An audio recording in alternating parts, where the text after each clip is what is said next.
हम हमारा chapter cell से स्टार्ट किए थे।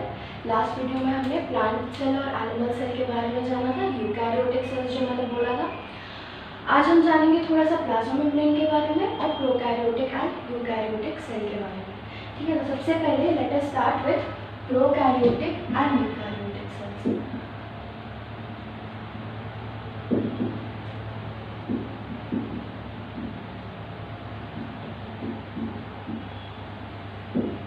Prokaryotic and eukaryotic cells. Prokaryotic eukaryotic cells आपका सेल्स के ऐसे टाइप्स होते हैं which is defined on the basis of presence or absence of nucleus, है ना। उस दिन मैंने सेल बनाया था उस वीडियो में, है ना। सेल मैंने कैसे बनाया था? सेल मैंने बनाया था एक प्लाज्मा मेम्ब्रेन, इसके अंदर साइटोप्लाज्म में आपका न्यूक्लियस बनाया था, है ना। और मैंने कहा था ये जो न्यूक्लियस है या जो स्ट्रक्चर मैं ये बता रही हूँ ये आपका यूकैरियोटिक सेल है ना। तो इस न्यूक्लियस के प्रेजेंस और एब्सेंस में हम डिफाइन करते हैं प्रोकैरियोटिक या यूकैरियोटिक सेल। नाम से समझिएगा, मैंने आपको कहा हमेशा, है ना, प्रोकैरियोटिक। ठीक है, it comes from the word pro plus karyotic, है ना, pro plus karyon, pro plus karyon, है ना। प्रो मतलब आप याद रखिएगा something which is primitive, something which is primitive, and carry on मतलब उस दिन मैंने बताया था what is the meaning of carry on? Carry on means nucleus। ठीक है, तो प्रोकैरियोटिक सेल ऐसा सेल होता है जिसके पास न्यूक्लियस कैसा होता है? प्रिमिटिव तरह का होता है, पुराना तरह का होता है। जब इवोल्यूशन हुआ होगा तो सबसे पहले जो सेल आया होगा that would have been a prokaryotic cell, है ना। उसके पास न्यूक्लियस एकदम पुराने तरह का रहता है। तो कैसा रहता है जरा हम देखें। प्लाज्मा मेम्ब्रेन तो होना ही चाहिए, ये तो साइटोप्लाज्म का कंटेंट्स बाहर चला जाएगा। ठीक, इसमें जो न्यूक्लियस का काम क्या है आगे हम और जानेंगे डिटेल में। अभी के लिए जानिए कि nucleus contains the genetic material of an organism, है ना। जेनेटिक मटेरियल आप क्या समझते हैं जेनेटिक मटेरियल के बारे में? डीएनए का नाम सुना है? जेनेटिक मटेरियल वो होता है जो आपको हेरेडिटी में, है ना, पुश्तैनी आपको अपने पेरेंट्स से मिलता है। और उसका काम क्या होता है? उसका काम ये होता है कि उसके पास वो सारा इंफॉर्मेशन है जो आप है, मतलब कि मेरा 2 आँख है, 1 नाक है, बाल है, काला है, व्हाटएवर आई एम, मैं जैसी भी हूँ, मेरा जो भी फीचर्स है, everything will be in that genetic material, है ना। और वो जेनेटिक मटेरियल हमारे बॉडी में बनाता कौन है? वो जेनेटिक मटेरियल हमारे बॉडी में हमारा एक बायोमॉलिक्यूल, है ना, मतलब एक केमिकल होता है जिसको कि हम कहते हैं डीएनए। ये डीएनए हमारा जेनेटिक मटेरियल बनाता है ना। जेनेटिक मटेरियल कुछ नहीं होता, आप उसमें ऐसा ब्लूप्रिंट ऑफ बिल्डिंग समझ सकते हैं। कोई बिल्डिंग अगर मेरे को खड़ा करने का है तो मैं सबसे पहले क्या करूँगी? सबसे पहले मैं उस बिल्डिंग का ब्लूप्रिंट बनाऊंगी।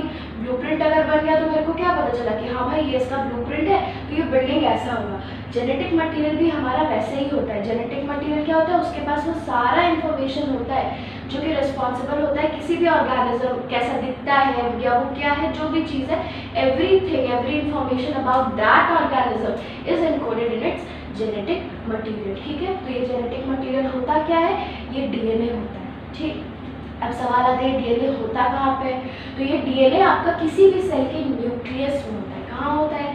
किसी भी सेल के न्यूक्लियस में होता है। आपका बॉडी बना है हजारों तरह के से, हजार मतलब millions and billions of cell से बना है। हर सेल में न्यूक्लियस होगा और हर न्यूक्लियस के पास अपना डीएनए होगा, है ना। डीएनए के बारे में हम क्लास 10th में जब आप जाइएगा, है ना, तब आप उसके बारे में और जानिएगा और आगे थोड़ा सा न्यूक्लियस के बारे में हम और डिस्कस करेंगे। अभी के लिए आप इतना जानिए ना। तो नॉर्मली ये जो न्यूक्लियस आपको दिख रहा है इसका काम क्या है? इसका काम यही है कि इट कंटेन्स द डीएनए और genetic material of an organism या उस सेल के लिए। ठीक है, तो अब आप देखिए कि प्रोकैरियोटिक सेल में क्या होता है। ये जो डीएनए होता है ना, दिस डीएनए, ये I am representing DNA, this molecule represents DNA. ये जो डीएनए होता है ये ऐसे न्यूक्लियस में नहीं रहता है। ठीक, ये क्या रहता है? ये साइटोप्लाज्म में बस ऐसे ही फ्रीली पड़ा रहता है ना। This is the plasma membrane, this is the cytoplasm. ये एक जगह पे, है ना, इज नॉट न्यूक्लियस, ये बस एक जगह है साइटोप्लाज्म में जहाँ पे कि ये आपका डीएनए रहता है ना, इसीलिए इसको बोलते हैं प्रोकैरियोटिक, है ना। This cell does not have a karyon, this cell does not have a nucleus, और this cell has a primitive type of nucleus. इस सेल के पास पुराने तरह का न्यूक्लियस है। तो ये जो न्यूक्लियस लाइक रीजन होता है ना, दिस इज नॉट न्यूक्लियस, ये न्यूक्लियस लाइक रीजन जहाँ पे कि प्रोकैरियोटिक सेल में आपका डीएनए या जेनेटिक मटेरियल प्रेजेंट रहता है, इसको हम कहते हैं न्यूक्लियोइड, इसको हम कहते हैं न्यूक्लियोइड। ठीक है, ये आपका क्या हो गया, डीएनए या फिर आपका जेनेटिक मटेरियल, है ना, एंड दिस इज साइटोप्लाज्म, है ना। तो ये आपका प्लाज्मा मेम्ब्रेन हो गया, सब चीज सेम है, बस ये नहीं। इसके अलावा और जानिए, न्यूक्लियस भी आपके सेल का एक तरह का ऑर्गेनेली है ना। ऑर्गेनेली मैंने बताया था, सेल का अलग अलग पार्ट जो कि डिफरेंट काम करे उसको हम सेल का ऑर्गेनेली कहते हैं ना। तो nucleus is also an organelle of a cell. इसमें अब याद रखिएगा, जो प्रोकैरियोट जितने भी ऑर्गेनेली होते हैं, जैसे यूकैरियोटिक सेल में मैंने लास्ट वीडियो में बताया था, क्या बताया था कि एंडोप्लाज्मिक रेटिकुलम होता है, माइटोकॉन्ड्रिया होता है ना, गोल्गी अपैरेटस होता है, लाइसोसोम्स होते हैं, बहुत सारे ऑर्गेनेलीज के बारे में मैंने नाम लिया था। तो ये जितने भी ऑर्गेनेलीज होते हैं, नॉट ऑल, मतलब जैसे बेसिकली ये चल और भी बहुत कुछ, ये क्या होता है, they are also covered by a membrane. जैसे ये सेल जो है आपका, that is covered by a membrane, वैसे ये जो ऑर्गेनेलीज भी होते हैं different, they are covered by a membrane, है ना, they have a outer covering. ये आउटर कवरिंग वाले ऑर्गेनेलीज आपको सिर्फ यूकैरियोटिक सेल में ही मिलेंगे, प्रोकैरियोटिक सेल में आपको नहीं मिलेंगे। तो आप कह सकते हैं कि prokaryotic cell does not have any membrane bound organelles, इसके पास ऐसा कोई ऑर्गेनेली नहीं होगा, है ना। Mitochondria will be absent, endoplasmic reticulum will be absent, Golgi apparatus will be absent. कोई भी ऐसा ऑर्गेनेली जिसका कि जो कि मेम्ब्रेन से कवर्ड रहता है, वो आपको प्रोकैरियोटिक सेल में नहीं मिलेगा। तो आप पूछेगा मैम ये सारे का सारा ऑर्गेनेली तो स्पेशलाइज है कोई काम करने के लिए, तो इसमें काम कैसे होता है? तो इस सेल में क्या होता है, इसके साइटोप्लाज्म में ही सारा काम होता है और मेम्ब्रेन का एक एक्सटेंशन होता है ना। This plasma membrane is infolded many times, है ना, प्रोकैरियोटिक सेल में। ये इनफोल्डिंग को हम बोलते हैं मीसोसोम, इसको हम कहते हैं मीसोसोम, है ना। ये मीसोसोम ही आपका बहुत सारा फंक्शन करने के काम में आता है, ठीक है। तो न्यूक्लियस भी एक क्या है, सेल ऑर्गेनेली है जो कि मेम्ब्रेन बाउंड है। तो सिंस इसमें ये प्रेजेंट है न्यूक्लियस में, यूकैरियोटिक सेल में membrane bound organelle, membrane bound nucleus, है ना, यहाँ पे ये एब्सेंट होगा। और जिस रीजन में ये जेनेटिक मटेरियल लाई करेगा उसको हम क्या बोलेंगे, उसको हम बोलेंगे न्यूक्लियोइड, ठीक है। तो this is about your prokaryotic cell and eukaryotic cell. Eukaryotic का थोड़ा सा मतलब जान लेते हैं। यू का मतलब होता है एडवांस्ड, यू का मतलब होता है आपका advanced, and karyotic comes from the word karyon. तो ऐसा सेल जिसके पास एडवांस टाइप का न्यूक्लियस हो उसको हम क्या कहेंगे, उसको हम यूकैरियोटिक कहेंगे, ठीक है। तो थोड़ा सा डिफरेंसेस हम एन्यूमरेट कर लेते हैं between a prokaryotic and a eukaryotic cell, and this is very important, है ना।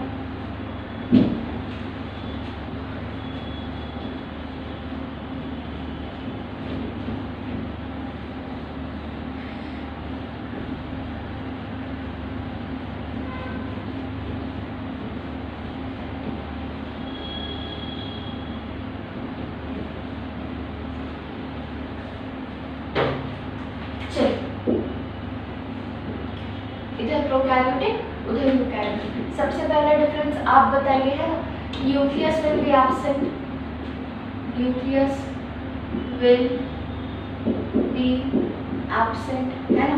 न्यूक्लियस की जगह क्या प्रेजेंट रहेगा, तो न्यूक्लियोइड। ये क्या है, what is this, this is a nucleus like structure, है ना, इज प्रेजेंट, ठीक है। यहाँ पे क्या होगा, प्रॉपर न्यूक्लियस प्रेजेंट, है ना।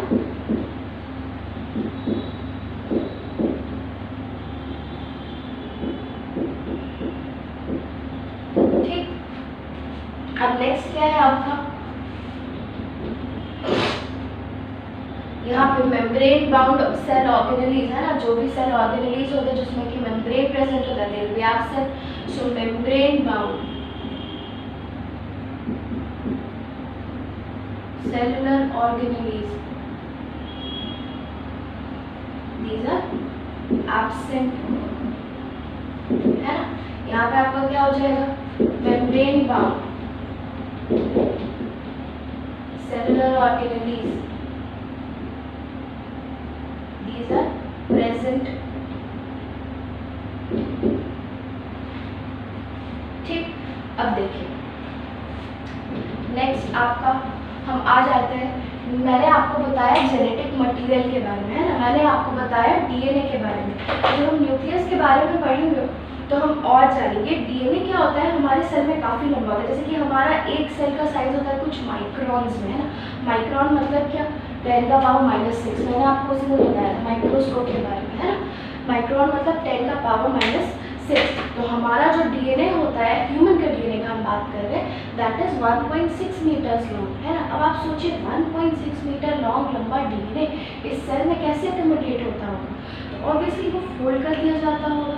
ठीक है, फोल्ड करके हम लोग को न्यूक्लियस के अंदर वो डीएनए रखा रहता है. तो ये फोल्ड करके जो स्ट्रक्चर बनाता है ना, एकदम कंडेंस होकर एकदम टाइटली फोल्ड होकर, उसको हम बोलते हैं क्रोमोसोम. उसको हम बोलते हैं क्रोमोसोम. ठीक, क्रोमोसोम कुछ नहीं है, डीएनए को जब हम अकोमोडेट करने के लिए काफ़ी हद तक फोल्ड कर दिए, उसी को सिर्फ हम क्रोमोसोम कहते हैं, है ना.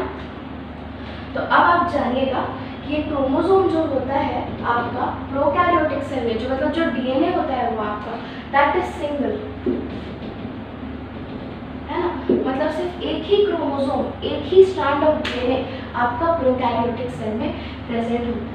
इसके साथ क्या आप रखिएगा, सिंगल के साथ ये सर्क्यूलर होता है ना. सर्क्यूलर मतलब गोल होता है. याद करो जब हम प्रोकैरियोटिक सेल का भी ऐसा स्ट्रक्चर बनाते हैं, this is the plasma membrane, this is the cytoplasm, यहाँ पे न्यूक्लियोइड है. न्यूक्लियोइड में मैंने डीएनए कैसे बनाया था, ऐसा बनाया, देखो कंप्लीटली राउंड, है ना, एकदम. ये तो दिस इज सर्क्यूलर डीएनए, गोल है पूरा, है ना, फ्री एंड नहीं है उसका. तो डीएनए प्रोकैरियोटिक सेल में कैसा होता है, दैट इज सिंगल, मतलब एक ही प्रेजेंट रहेगा. देखो सिर्फ एक ही बनाया मैंने ना, सिंगल प्रेजेंट रहेगा, एक ही प्रेजेंट रहेगा एंड सर्कुलर, गोल रहेगा. There will be no free ends. Other eukaryotic cell में कैसा होता है, मेनी, बहुत सारा ऐसा डीएनए प्रेजेंट होता है ना, बहुत सारा ऐसा डीएनए या क्रोमोसोम प्रेजेंट होता है. और ये जो डीएनए या क्रोमोसोम होता है बाबू आपका, ये आपका लीनियर होता है. लीनियर मतलब लंबा लंबा, है ना, धागे की तरह, ऊपर और नीचे आपका फ्री एंड्स रहेगा. लीनियर मतलब सीधा लाइन के जैसा, है ना, बहुत सारा रहेगा एंड लीनियर रहेगा. ठीक है, याद आया वहां तक, आगे देखते हैं. उसके बाद जो आपका ये साइज होता है ना, ये साइज आपका लगभग माइक्रोन्स के पास में रहता है. ठीक है, लगभग 1 माइक्रोन के करीब इसका साइज रहता है. और जो यूकैरियोटिक सेल होता है वो बड़ा होता है ना, that is around 5 to 100 micrometres या माइक्रोन्स, आप जो कह लीजिए. ठीक है, तो ये 4 डिफरेंसेस है, बहुत इंपॉर्टेंट है, बिल्कुल याद रखिएगा. एग्जाम में आएगा डिफरेंस बनाना, डायग्राम भी बनाना, है ना. प्रोकैरियोटिक सेल में आपका न्यूक्लियोइड प्रेजेंट रहेगा, सिंगल सर्कुलर डीएनए प्रेजेंट रहेगा, साइटोप्लाज्म रहेगा, प्लाज्मा मेम्ब्रेन रहेगा. मन होगा तो आप लीसोसोम बना सकते हैं या नहीं भी बना सकते हैं. ठीक है, आपके लेवल में मैंने एक एक्स्ट्रा चीज़ बताया. यूकैरियोटिक सेल का डायग्राम मैंने आपको पिछले ही दिन प्लांट या एनिमल से बनाया था, आप ये भी बना के रहेगा.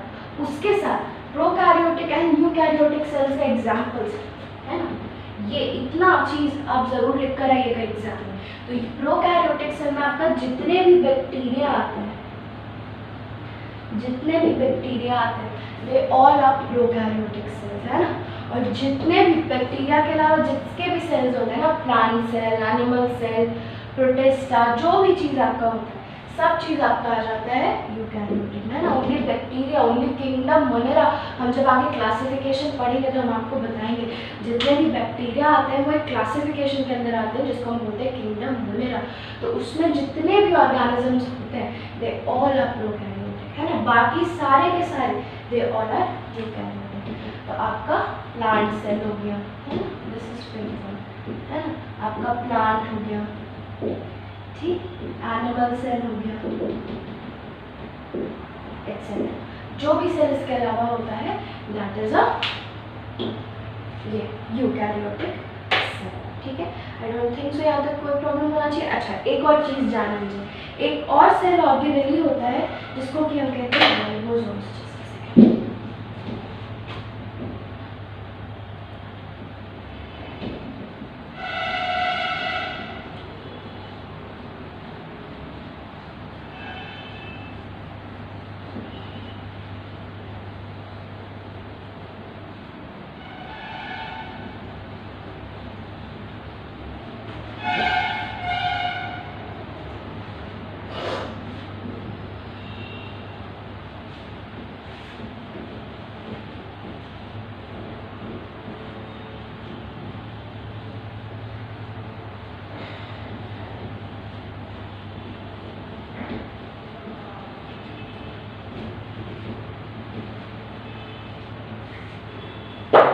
एक और सेलुलर ऑर्गेनेल होता है जिसको हम कहते हैं राइबोसोम्स,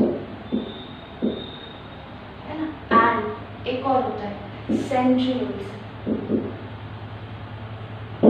ठीक है, ये जो दो सेल ऑर्गेनेल्स होता है आपका, these are not membrane bound, है ना, these are not membrane bound.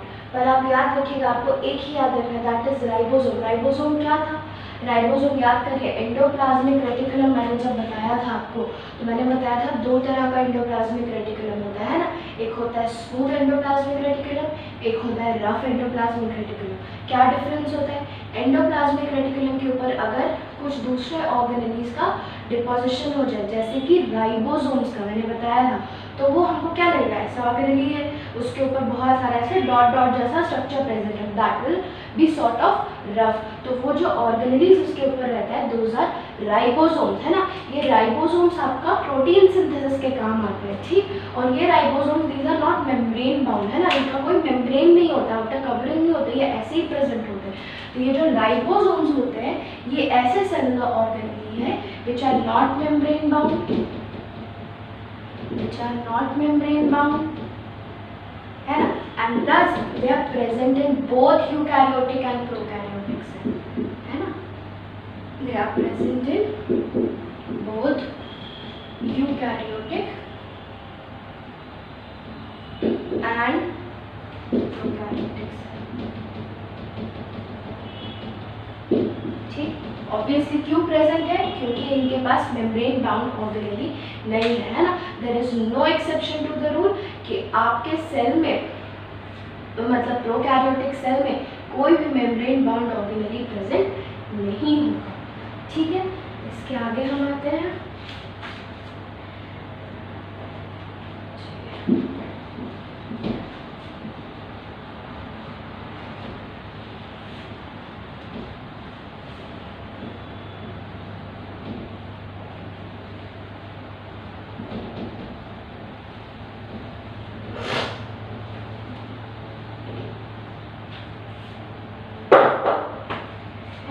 अब हम आते हैं सेल के डिफरेंट पार्ट्स के ऊपर।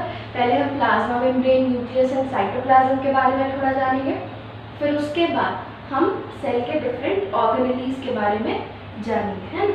सबसे पहले हम स्टार्ट करते हैं प्लाज्मा मेम्ब्रेन के साथ। Let us start with plasma.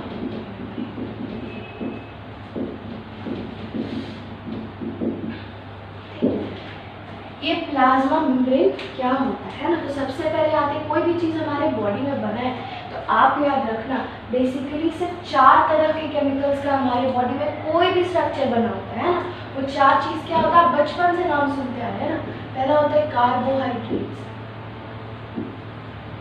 तो first one are carbohydrates, second is proteins,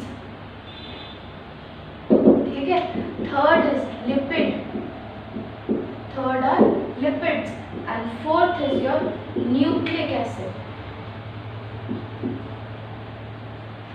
ठीक, यही 4 ऐसे केमिकल्स होते हैं, इनको हम बायोमोलिक्यूल्स भी कहते हैं, जिससे कोई भी लिविंग ऑर्गेनिज्म, कोई भी सेल आपका बना होता है।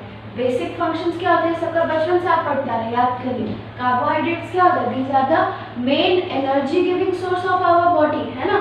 हमारे बॉडी में मेन एनर्जी देने का काम किसका होता है, कार्बोहाइड्रेट्स का होता है। और भी बहुत सारा फंक्शन होता है, जस्ट इन्यूमरेटिंग द इम्पोर्टेंट वन, है ना। प्रोटीन्स क्या होता है, बचपन से आप जान रहे हैं, proteins are the building blocks of your body. जो भी आपका स्किन है, बोन्स है, हेयर्स है, सारा का सारा चीज स्ट्रक्चर कैसे बना हुआ है, it is because of proteins. Lipid क्या है, लिपिड का काफी डाइवर्स फंक्शन हो रहा है, ठीक है, लेकिन फिर भी लिपिड का फंक्शन क्या होता है, ये आपका प्लाज्मा मेम्ब्रेन बनाता है। ये क्या करता है, this makes up the plasma membrane of your cell, ठीक है। हम इसके बारे में डिटेल में डिस्कस करेंगे। और फाइनली आता है न्यूक्लिक एसिड। न्यूक्लिक एसिड का काम क्या होता है, it forms your genetic material, it forms your genetic material. अभी मैंने जेनेटिक मटेरियल के लिए किसका नाम लिया था, मैंने जेनेटिक मटेरियल का नाम लिया था डीएनए। क्या नाम लिया था मैंने, DNA. And what is the full form of this DNA, DNA का फुल फॉर्म है deoxyribonucleic acid. DNA का full form is deoxyribonucleic acid. ये क्या आ गया, this is a nucleic acid. तो न्यूक्लिक एसिड का example आपके बॉडी में क्या हो गया, DNA, deoxyribonucleic acid. एक और तरह का न्यूक्लिक एसिड आपके बॉडी में पाया जाता है, बट वो स्पेसिफिकली आपका जेनेटिक मटेरियल नहीं बनाता है ना, उसका और अलग काम होता है, हायर क्लासेस में आप पढ़िएगा।